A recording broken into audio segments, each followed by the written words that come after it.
Welcome to Stories After Midnight. Today we'll be reading Every Boyfriend I Get Is Dying, Part 2, by Trash Tia. I really hope you enjoy it, and if you do, let me know in the comments below, or wherever you are. Let's get started. Autopilot. I'm aware that you cannot move or think or breathe on your own. Oh wait, what? Aware that you cannot move or think or breathe on your own. The words that spew from your lips are nothing more than senseless garbage to appease the masses watching your every move. You can't scream or cry or beg for mercy. All you can do is watch your body, your mouth, your thoughts be puppeteered by thousands of greedy, impatient eyes. It's like being dead and aware that I'm dead. Dead while my body dances. My mind is no longer mine.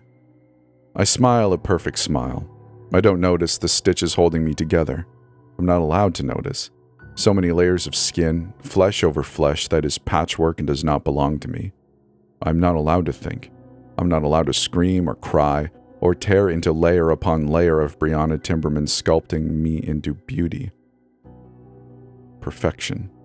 No thoughts, except one. That suffocates me, strangling my words from my throat, and I am put into autopilot. I am Brianna Timberman. I am Brianna Timberman. I am Brianna Timberman. Felix was my latest 3-day fling. I was using him to make Sam jealous, but a drunken night had turned into another night, and suddenly it was Wednesday, and I was yet to leave his place. Damn. He was supposed to be someone I could kick to the curb, someone to take out my frustration on. Now, Felix was more than a rebound, but even tangled in his bed, I couldn't stop thinking about Sam. Sam Thwaites rejected me at 17 years old and had waltzed back into my life. As teenagers, I told him I loved him, and Sam got all flustered and started shaking his head, like I was something he didn't believe in. Sam said words like, "I didn't know you thought of me this way," and, "Wait, you liked me?" With this dumb look on his face. He told me he needed space and left me in the pouring rain. And 5 years later, he was standing in my parents' lounge. I could still smell him on my skin, and I hated it. I hated him. "Bree," Mom's smile was wide. She and Dad were obsessed with finding me a suitor. "This is Samuel." Sam Thwaites took my hand, entwining his fingers with mine. He was so warm, and I hated that I wanted to fall into him. I hated that my heart was pounding through my chest. I had already seen him, bumping into him in the snow. I had already shamelessly screwed him in a stall without truly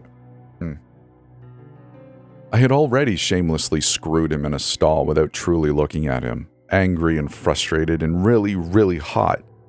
I wanted to tell him whatever he wanted to happen was over. I told him I hated him, curled against him, the two of us out of breath. My head against his chest, his head tipped back, half-lidded eyes skimming across the ceiling. The two of us were sprawled out on ice-cold tiles, his fingers stroking through my hair. I told him to leave. But there he was, standing in my parents' house. In the exposed light, Sam was maturer in the face, losing his baby fat for more curvier, handsome features. Thick brown curls hung in playful eyes that wanted a challenge. The slight curve in his lips told me everything I needed to know. Sam remembered our stupid childhood pact. I could hear it in his voice, the satisfaction dripping from his tone. "Hello, Brianna." I pulled him outside, straight into a downpour. "What are you doing here?" I demanded. Sam shrugged with a smile. "We're both adults, aren't we?" I thought back to our childhood pact. If neither of us found anyone by the age of 20, we would marry each other. "You left me." Sam stepped forward, grasping my hands. "I did," he admitted. "But I was a stupid kid, Bree. I had no idea what I was talking about, and I was scared."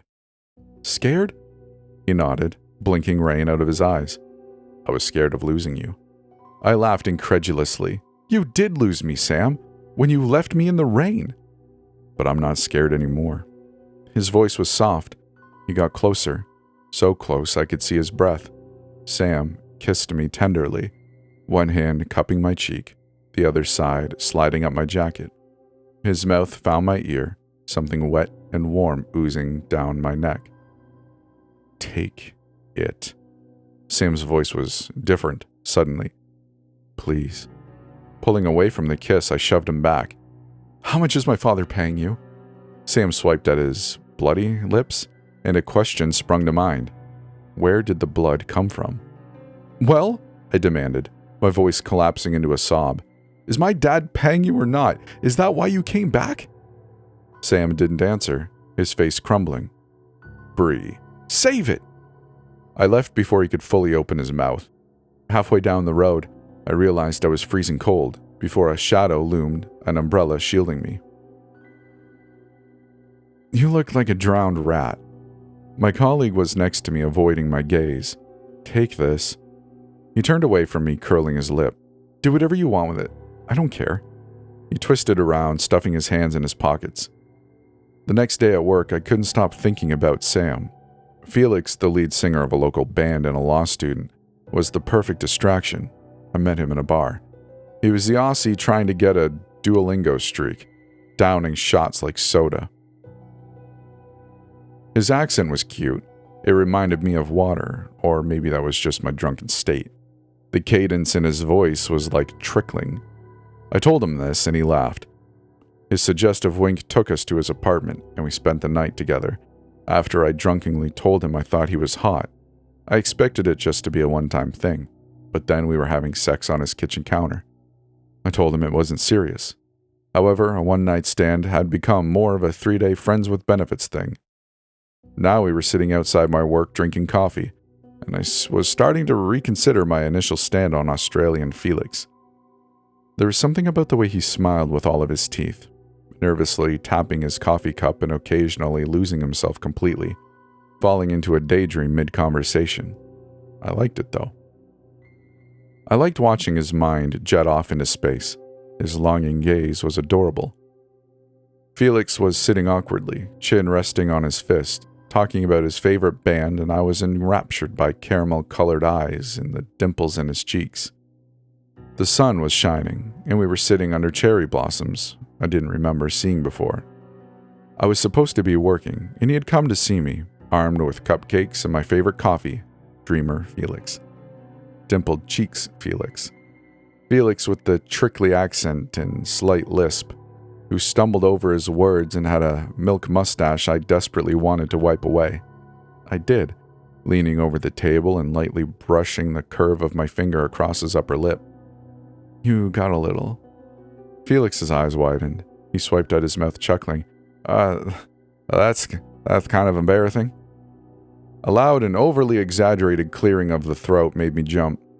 I think I just threw up in my mouth. Looming over me like a bad smell was my colleague Jasper, scowling as usual. Standing with his arms crossed over his apron, he shot me a patronizing smile, completely blanking Felix. The boy dumped my latte down, spilling half of it across the table. Behind him, a group of teenage girls were giggling. I wasn't surprised. Jasper really could pull off any look, and just like the girls squealing over him, I couldn't resist handsome features and a killer jawline. It just sucked that he was one of the rudest people I had ever met. He was wearing the exact same shirt from yesterday, his apron flung over the top, cropped blonde hair in disarray. Running his hair through it, he groaned. You're supposed to be working, Bree, he said in a sing-song, leaning across the table. Jasper's patronizing smile widened. Are we done here? I nodded. Yeah, sorry, Jasper. You should be. Jasper's gaze flicked to Felix. You're a student, right? Felix nodded slowly. Yeah, I guess. My colleague shot him a sparkly grin. 5% off at the Crappin' Shack this weekend. Student discount. Alcohol served after 9 p.m. will be free. Whoa. Really? Felix downed the rest of his drink, his eyes wide. I glanced at his cup. I could have sworn he'd finished it. What about parking? Felix asked. Well, I still get a ticket? Nope. Jasper shot him a grin and a thumbs up. Make sure to bring your student ID and parking is free. It's all going down at the Crappin' Shack this Saturday with a special guest local music artist, Tiema Wright, performing his new song, I'm Sorry I Left You in the Rain, But Will You Marry Me? Both boys turned to me with matching smiles, speaking in sync. Will you be there, Brianna? I nodded with a grin. You bet I will. I saluted Felix with my drink. Shouldn't you be heading to class? I love you, Jasper, one of the girls squeaked from behind me. My colleague rolled his eyes, not even turning around to look at her. I know you do. Jasper sighed, pulling out his notepad and pen. He sidestepped to the next table, serving the people next to us. He licked his finger with exaggerated slowness, flipping the page. But you're embarrassing yourself, sweetheart. I'm free after work, I said. Maybe you could come back to my place? You're on the late shift tonight with me, so no, you're not free, Jasper said behind me. When I twisted around to shoot him a look, he was tapping his pen on his notepad mid-eye roll. No, sir, we don't do refills. Nope, I can't make an exception, and no, complaining about it will just make me laugh. I'll text you, I told Felix. Sounds good. He jumped up, finishing his coffee and grabbing his backpack. The Pikachu keyring on his zipper made me smile.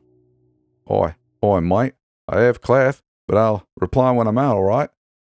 Felix lifted his hand in a wave, took 2 steps back, and was crushed by a falling sheet of glass. I'm not sure when it was my mind stirred, and I regained consciousness for the fraction of a second. It was enough for my vision to clear, my senses coming back to the surface. The never-ending script of words programmed into my brain stopped abruptly, and I was left suffocating on my own breaths. I was awake, blinking at Felix's body being peeled from concrete. Awake enough to notice my colleague visibly flinched behind his notepad when Felix died. Awake enough to be able to breathe again, coerce words in my mind.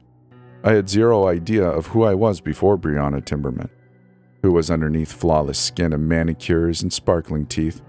My senses returned in waves. Taste. I had drank the same damn coffee 4 times and I could taste coffee grounds on my tongue. Smell. There were sweat patches staining my blouse. Touch. I could feel my coffee cup, running my finger around the rim. I am not Brianna Timberman. The thought slammed into me and I felt my hands twitch by my sides. The overwhelming urge to tear off my skin layer after layer until I found myself. When did I regain my free will? Maybe it was when Felix's blood was seeping across my shoes, his body an unrecognizable mess of stringy flesh and lumps under splinters of glass sparkling like diamonds across the sidewalk. It took me half a second to realize a woman was screaming in my face. Oh my God, sweetie, are you okay? Autopilot. I nodded shakily, words already tumbling out of my mouth. I'm fine. Was he your boyfriend? Autopilot. No. For some reason, my eyes found Jasper still hiding behind his notebook. He wasn't. No matter how hard I tried to fight it, Brianna's feelings were already swamping me. I felt my cheeks heat up, my stomach fluttering. Before autopilot thoughts could spring out of nowhere, I remembered my colleague's reaction to Felix's death, as well as him subtly trying to stop me from talking to Sam. There was zero doubt in my mind that Jasper didn't know what was going on. If the rest of us were recycled lumps of skin, what was he? He was a love interest, but he wasn't one of Bree's exes. Sam explained my colleague was a curveball, the so-called bad boy playing with Brianna Timberman feelings. With little to no thoughts of my own, I stated the facts in my head. My life wasn't real. I was nothing but recycled flesh, sculpted and molded into a dead prom queen with her memories. That thought still had not sunk in yet, and when I started to register it, all I wanted to do was peel my skin from my bones until I found myself, who I was, hiding under patchwork flesh. So many Briannas stitched onto me, so many lost souls. I had been on autopilot for days. All that I had left when I came to was a vague memory of every other death. Ben, Alex, and Esme. Car crash, suicide, carbon monoxide poisoning. Now Felix, crushed to death. Each of their deaths had been voted M by the townspeople. It was only a matter of time before Felix would be erased from existence too. Sam, or the boy underneath him, had shown me who I really was, a lump of flesh sculpted into Brianna Timberman. Sam had the same fate. He showed me where he came from, a factory that had turned the town's teen populace into the exact same 4 faces. Brianna Timberman's exes. Ben, Alex, Esme, and Sam. First, he was an Alex, then a Ben, and then an extra, who tried to warn me before being abruptly converted into Sam Thwaites, a brand new love interest, and Brianna's childhood friend. Sam told me Brianna's ex's deaths were a joke, her love life controlled by the town through a popularity poll. Brianna had committed suicide years ago, but the town were obsessed. They wanted to watch her life. They wanted to see which person she would choose, voting for their favorites while dooming the loser to a fate worse than death. The least popular love interest would die brutally, and the cycle would continue. In this case, it was Felix. The boy suppressed under Sam had shown me the truth, only to be captured and turned into one of my parents' suitors. The realization was like a kick in the face. I was alone, awake and aware of two bright lights on my face and unable to cry out or scream. Brianna Timberman was dead, but according to the town, the show must go on. Staying very still, I was suddenly well aware of patrons on their phones. I glanced at a teenage girl who was rapidly swiping right on an image of my colleague, while a man holding a briefcase lazily swiped left on Sam. "Your boyfriend should have been more careful," I blinked. Jasper was in front of me, arms folded across his apron. Sam talked about a red zone in the bathroom stalls a few days ago. He said it was where they couldn't see us, and I would be fully conscious, severed from whatever was in my head. Jasper waved his hand in front of my face, and it suddenly occurred to me that if I wanted answers, such as where the red zone was located, I need my colleague's help, whether he was awake or not. Brianna Timberman was in full control of my mind, however, so regaining free will was getting progressively harder. 2 days later, after being stuck on autopilot, I was serving a woman trying to calm her screaming kid. Felix didn't have a funeral, and his name was already forgotten. In my half-awake state, though, I remembered him. I had since met two people. Adriana, who was a quick make-out in a bathroom stall. She smelled just like Esme, roses and cheap perfume. Ren, the older college professor who I drunkenly kissed in the back of an Uber. I can't pinpoint the times when I was fully awake, fully in control. I was perfecting a foam heart on a customer's latte when I realized I really wanted to screw my colleague. The thought was explosive, immediately setting my cheeks on fire. Trying to suppress it was like fighting a losing battle. "Hey," Jasper sided in front of me, tearing me out of my thoughts, or Brianna's thoughts. I'd spent the last hour dazedly staring at his wonderfully sculpted jawline, unable to look at anything else. Brianna liked to fantasize, and her mind wasn't exactly PG-13. It's not like I had control of my mouth. Autopilot meant my body and mind worked for me. I was just lucky to be conscious, or at least semi-conscious. I had a semblance of a plan, and the first part was finding Sam Thwaites, or the boy sculpted into Sam. The last time I saw him before I went on autopilot, I had no idea if he was awake or just a really good performer. The red zone was all I could think of.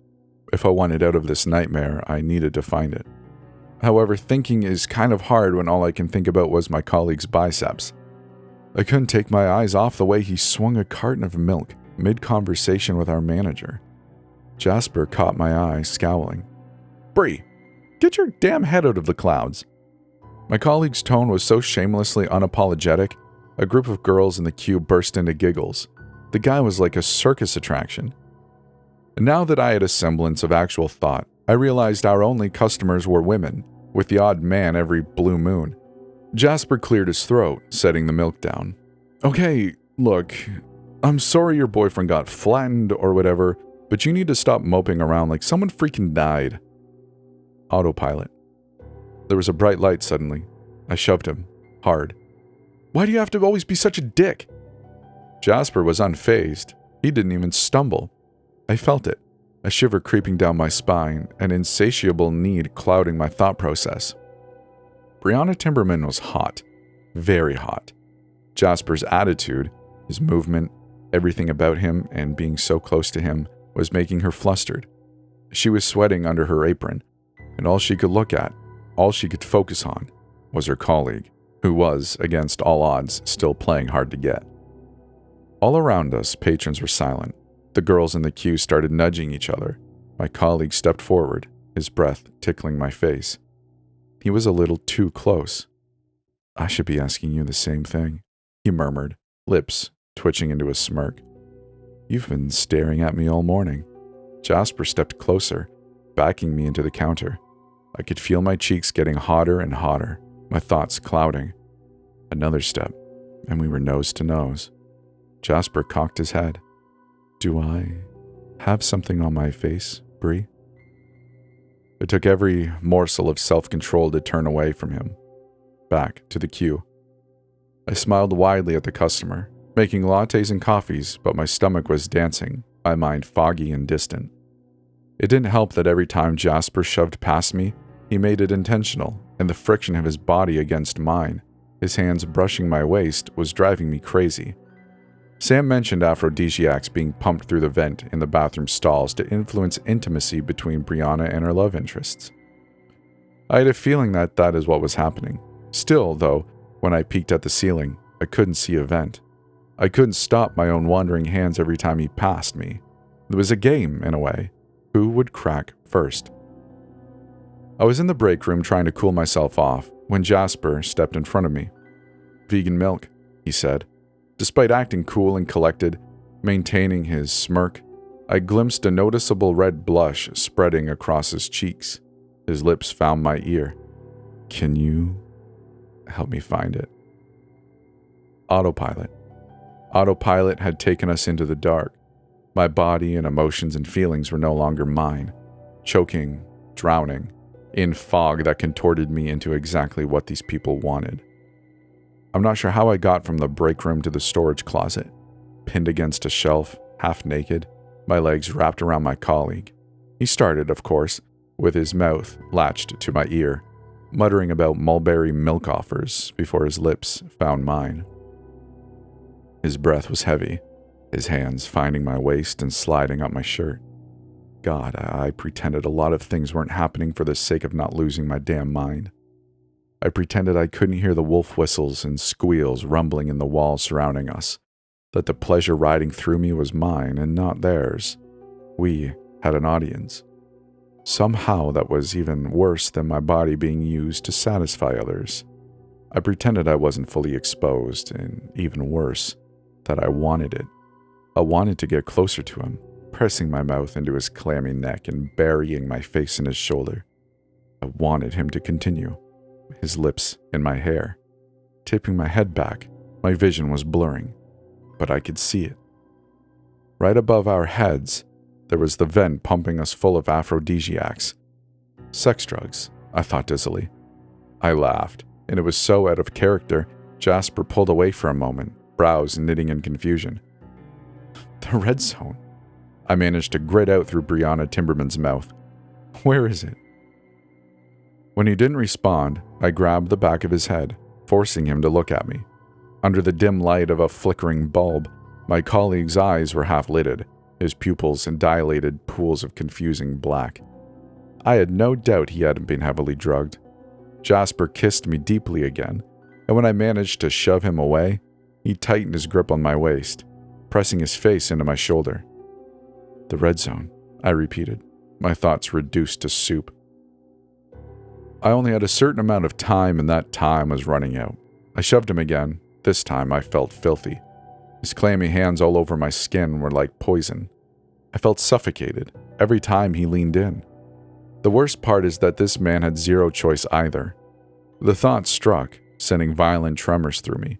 How many times have my corpse of a body been used like this? How many times have I been screwed or screwed someone else for this town's sickening satisfaction obsession with Brianna Timberman? Tell me where it is, I said through a shriek. Jasper slowly started to respond, blinking rapidly. What? He was a good performer, awake or not. You knew what was going on when your friends dragged Sam away. I kept my voice low, kissing him harder to keep the narrative going, especially when I could hear the dull sound of pounding feet. These freaks wanted us to have sex. I made sure to let my mouth linger on his, aware of every inch of the two of us being watched, analyzed, probably photographed and posted to the town website. I saw you flinch when Alex died, which means you were awake." I pulled away, slowly, playing with the collar of his shirt, but at the same time I was looking for every possible escape route. Sam was right. To my left, I could see the subtle red light dancing across Jasper's jaw, and to my right, another skimming across my neck. So I grabbed the boy, shoving him against the shelf, switching our positions. "You tracked me down that day," I spoke softly, pretending to bury my head in his chest. "You knew exactly where I was, and you took Sam away. So you know exactly where the red zone is. You know where he was hiding." Jasper surprised me with a chuckle. When I lifted my gaze, my vision was fuzzy, my body hot and flustered, and yet I was shivering. His head was tipped back, lazy eyes tracking the ceiling. He was following the exact same red light. "You're a funny girl, Bree," he murmured. My colleague leaned forward, keeping up the facade for our unseen audience. He was doing exactly what they wanted. The curve of his back almost too perfectly lit up. It was exactly what Brianna Timberman had fantasized. Jasper's panting breaths found my ear. "Keep talking, though. You're going to screw both of us over." His words sent shivers trickling down my spine. In the corner of my eye, the red light was visible. If the room was too dark, that meant they were tracking and filming our movements. I didn't think. Grabbing my colleague's shoulders, I yanked him to his knees, dropping with him. Risking a glance behind us, the light was gone, which meant, for at least I hoped, that they were out of shot. Jasper regarded me lazily, inclining his head. "What are you?" I slammed my hand over his mouth, cutting him off. "The red zone. You know exactly where it is," I hissed, tightening my grip on his shoulder. When he played stupid, I dug my fingernails in. "You're not an X," I said. "So what are you?" "Jasper?" My colleague muffled under my hand, pointing to his name tag. When I removed my hand, his lips spread out into a grin, but I caught his eyes frantically searching for those red lights. "I have no idea what you're talking about, Bree." He raised his voice significantly. "But did you know vegan milk is made with only the best pasteurized milk from Mulberry Farms?" This guy wasn't going to sing, so I had to get creative. Above us, 3 red lights were scanning the dark. They were looking for us. "Please," I whispered, searching his eyes for a hint of a human being. "You're as much as a victim as me, right? Don't you want to be out of here?" Jasper responded with his signature eye roll, maintaining that plastic damn grin. I have zero idea what you're talking about, but do you know what I really want to talk about? Mulberry Farms milk." I couldn't stop myself. Maybe it was frustration, desperation, or a mix of both. I wasn't fully thinking straight when I grasped the back of his head and slammed Jasper's skull into the metal edge of the shelf. I regretted it immediately when the guy's eyes rolled to pearly whites, his body going limp in my arms, head lolling onto his shoulder. When a single rivulet of red slid from his nose, I realized he was like Sam. Sam who must have given himself a head injury to wake himself up. A severing. Under the influence of the narrative, as well as aphrodisiacs choking my thoughts into arousal, I never really saw my colleague's body. I only saw what Brianna wanted to see. Lean muscles in a perfectly sculpted V-line. But now, away from the cameras and in the fading light of a dying bulb, I saw them, running my trembling fingers over rugged stitches and patchwork skin, molding this boy, and so many others, into the perfect man. I could see where parts of him had been replaced and cut away, his entire face airbrushed into a viewer's fantasy. But looking closer, his real eyes were mismatched contortions of blue and browns. I waited for the sarcastic eye roll and immediate plug-in advertisement. Instead, though, the man's expression was softer. He looked dazed, confused, blinking rapidly. But as he slowly drank in his surroundings, his expression started to twist into fear, pain, anger. Anger that was so vast, so overwhelming, that he dropped to his knees, scrubbing at his face. I didn't know what to say. Sorry didn't mean anything. Sam was gentle when he told me I was recycled skin, nothing but a flesh puppet for a psychotic town. But I didn't give him a chance to take it in. I plunged him directly into this cruel, horrifying reality. Jasper's frenzied gaze went to his hands, and then his hands were in his hair, clawing down his face. His lips parted like he was going to speak, but I don't think he could. Jasper's eyes filled with frustrated tears, terror that was something I could relate to. an existential dread and confusion and pain that was tearing him apart. I knew the questions at the back of his head. Why me? Why was this happening to me? How can I be real when the rest of me is nothing? I felt my own fingers trace the scars across my own stomach, scars that only I could feel, deeply indented into my skin. Skin that I wanted to rip into, to tear away. Because I was somewhere, right? Underneath all of this, my old self was there.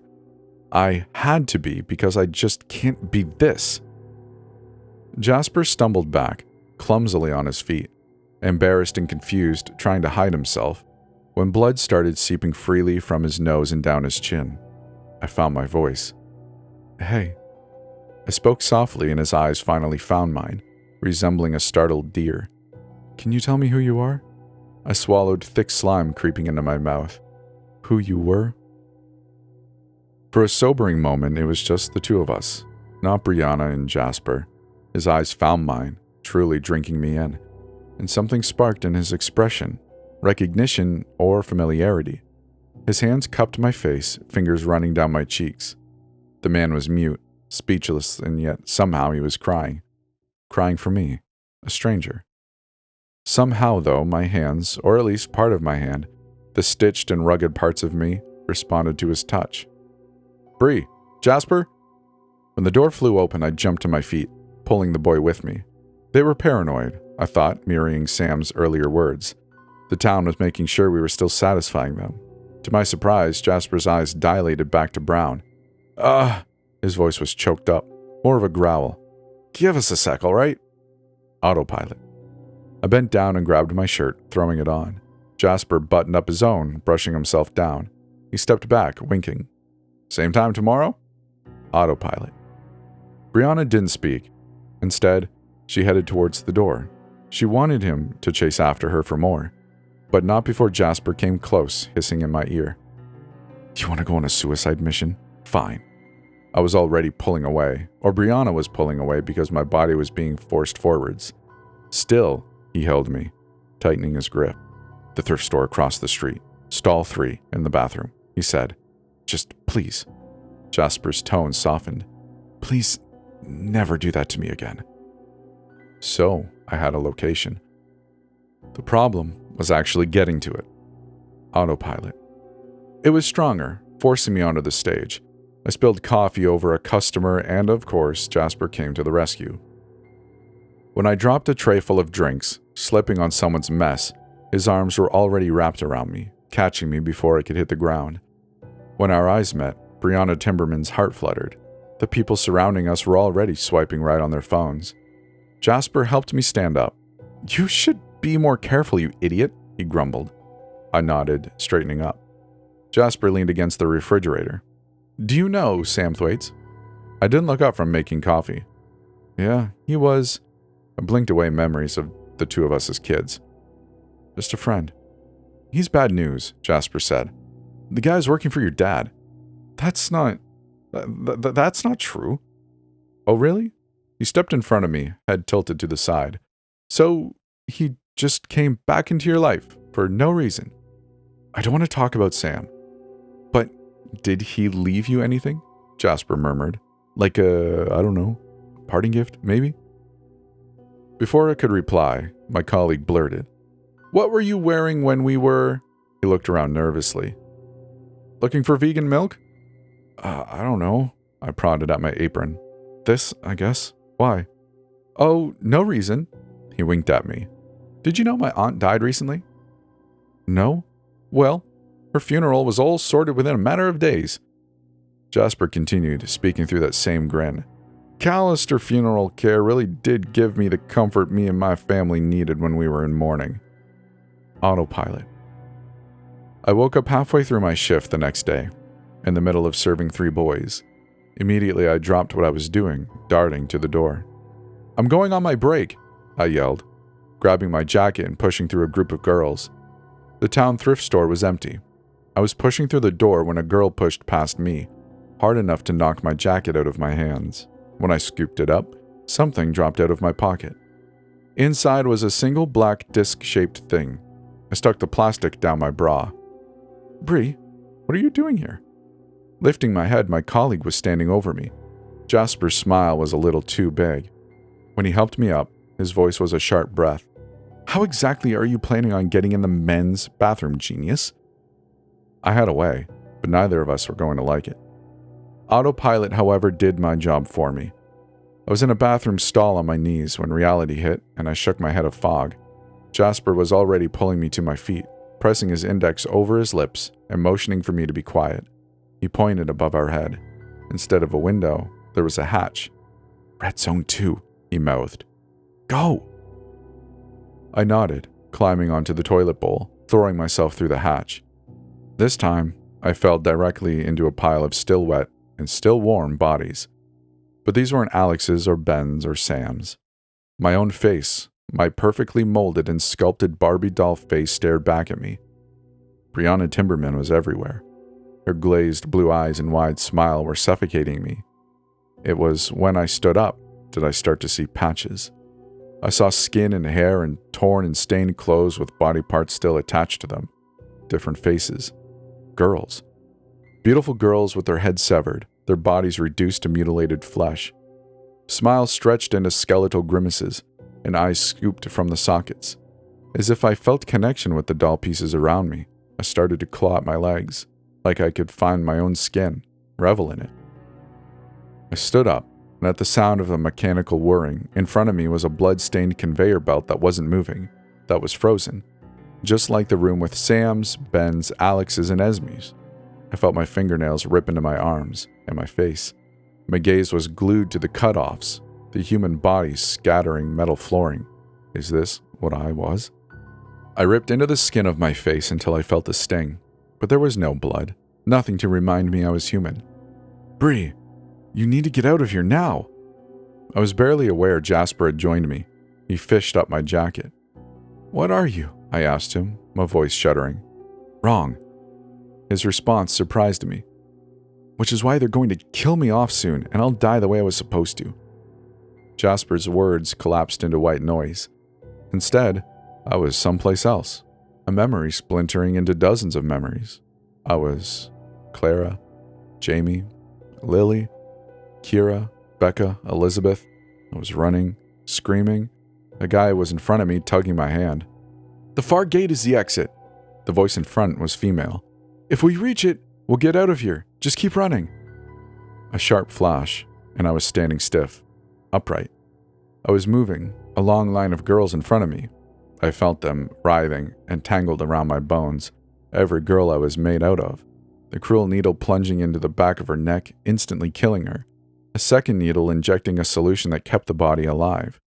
Her thoughts and feelings and sensations, all of it was kept alive, but conscious. The whirring blades coming down and skinning away her face, her eyes, her lips, her screams falling on deaf ears. Her sculpted body, naked and raw, was shoved forwards. The next metal arms made sure to stitch up loose skin, adding and removing and slicing away what was no longer needed, adding a metal exoskeleton to ensure no damage. Then came clothes, a yellow summer dress, exactly what she was wearing on the day Sam Thwaites dumped her in the rain.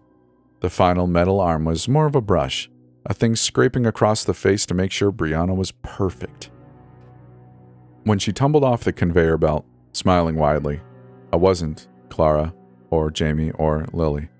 Damn, I was Brianna Timberman. Standing at the end of the line with his arms folded was Brianna's father. His smile was proud, eyes glinting with madness. He stroked my face, his eyes filling with tears. She's perfect. The memory shattered, coming apart when something pricked my neck. There was a blinding white light on me. We've got her, sir. Muffled cry, and I could just see Jasper being wrenched back. Hey, I did what you told me to do. The pocket is empty. His voice deepened into a growl. Let me go. The figure who grabbed him seemed to enjoy his discomfort. She had wandering hands. 5 more seasons, pretty boy, the woman hummed. Brianna may have forgiven you, but your debt is with Mr. Timberman. Wait, no, we had a deal, you piece of... I was forced onto my stomach. And the love interest who appears to be faulty. It's the tracer who is supposed to be following her. The voice swam in and out as my mind plunged. Yes, I'll get him remodeled immediately. Brianna is A-okay, sir. Do you have my permission to proceed? Autopilot. This time it was deep, dragging me to impossible depths. Brianna. Mom's voice snapped me back to half fruition. I was standing in my parents' hallway in front of Sam. Sam, who had lowered himself to one knee, a ring pinched between his fingers. Saying yes. Mom stood behind me, standing with my brother. Autopilot. My lips spread into a smile, two bright lights on the two of us. Yes, I whispered, when he wrapped his arms around me. I'll marry you. The walls around us were oohing and awing. When the lights switched off and Sam's smile stayed plastic and taut, I realized the boy underneath was gone. But it was when his head was in my chest did I remember his earlier words. Please, take it. Autopilot. The day skipped forward. I was only aware of my mother's hands tangled in my hair. She was dragging me down the hallway. Don't worry, Brianna, she said gleefully, tightening her hold. No daughter of mine is this much of a nuisance, and the show must go on. I was shoved into a room on autopilot, but after regaining myself, I can break myself out of autopilot. The medic came to see me. According to her, I'm slightly severed. They're going to fix me, like what they did to Sam. Look, it's been 3 hours and I've been thinking about a lot of things. I know you can't save me. I live in the blip of a town you can't find on Google search. I know I'm a prisoner. But I think I know how to save myself and the others. Mainly, I want to cut Brianna Timberman away and look underneath. But I'm terrified that under all of these layers, there will be nothing left. I've already done most of it. Right now, half of my face is caught under my nails. But I'm not. I can't find me. I'm not bleeding. I can't see anything that looks like me. And when they come back, they're going to patch me back up. They'll stick someone else's flesh over me and call me Brianna. But I'm not Brianna. I'm not any of those girls. So who am I? That's the end of this story. I really hope you enjoyed it, and if you did, let me know in the comments below or wherever you can. Maybe like the video, subscribe, or follow wherever you are. If you'd like to come join us, there is a Discord you can come hang out in and chat with us. It's a great group of lovely people. If you'd like to support this show even more, there's a Patreon available if you're feeling so inclined. So I hope you enjoyed yourself. I appreciate you stopping by and listening. We'll see you in the next one.